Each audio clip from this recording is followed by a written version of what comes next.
Welcome back to the Bar Talk. Tonight we have a truly extraordinary guest, a man whose early life experiences have given him a unique and profound understanding of human nature.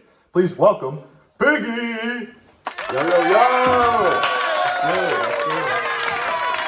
Piggy, thank you for joining us. It's a remarkable opportunity to hear your story, not just from the pages of a book, but from you directly. Thank you for having me. It's an honor for you to have me here. I wouldn't really subject myself to a seat like this because, my mom always said I had a voice for radio. Well, we're delighted to have you. Let's go back, if we may, to that fateful time. You were a young boy, evacuated during wartime. Can you describe that initial experience of the crash and finding yourself on that island?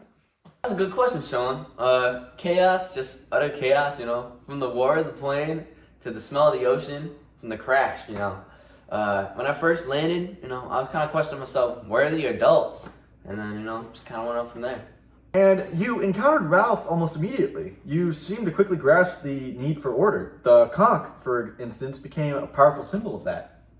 So Ralph, he was a good leader, He had some certain charismas attached to him, but overall, he was pretty good. But I feel like the conch was a, freedom of speech for us. It was a democracy kind of, so we can let us speak.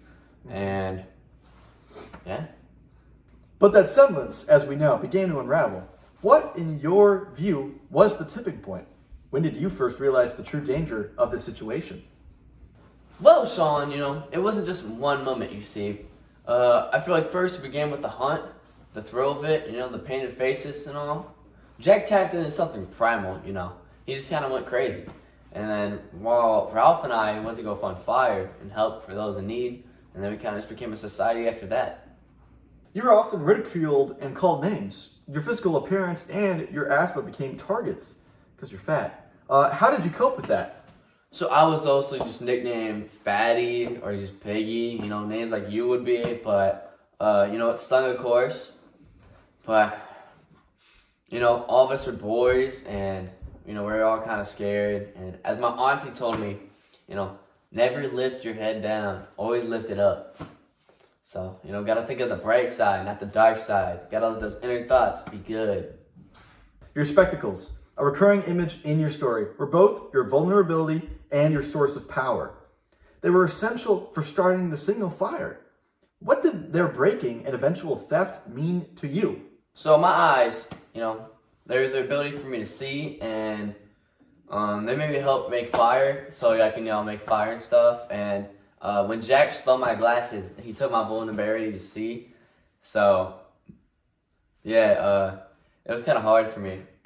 And so I heard that after Simon's tragic death, you attempted to rationalize what happened. You insisted it was an accident. Why was it so crucial for you to believe that?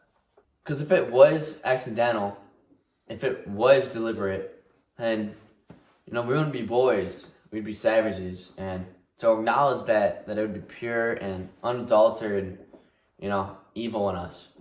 So. Looking back on that entire ordeal, what is something you are most proud of and perhaps something you were most ashamed of from being on that island?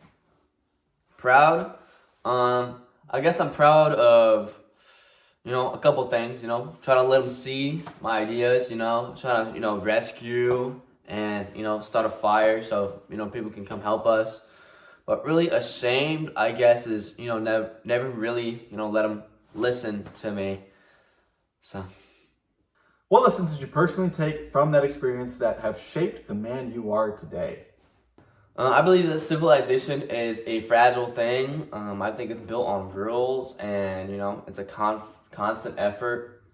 So, and I believe, when people, work together, I don't think that the ideas really go out there. I think it's mostly in here. So. And how do you view life now, knowing what you've experienced? Is there something you admire or perhaps despise about the way you chose to live differently today? Alright, so I live a life of, like roles, like a role system in my household. I'm definitely not dead in the book, but what is so funny, huh? Yeah, be quiet. So, as I was saying, my life is, I'm just a big guy, I feel like I might go to college, start like there in engineering, And then my household, you know, since I'm starting to go to college now. So. Piggy, your insights are truly profound.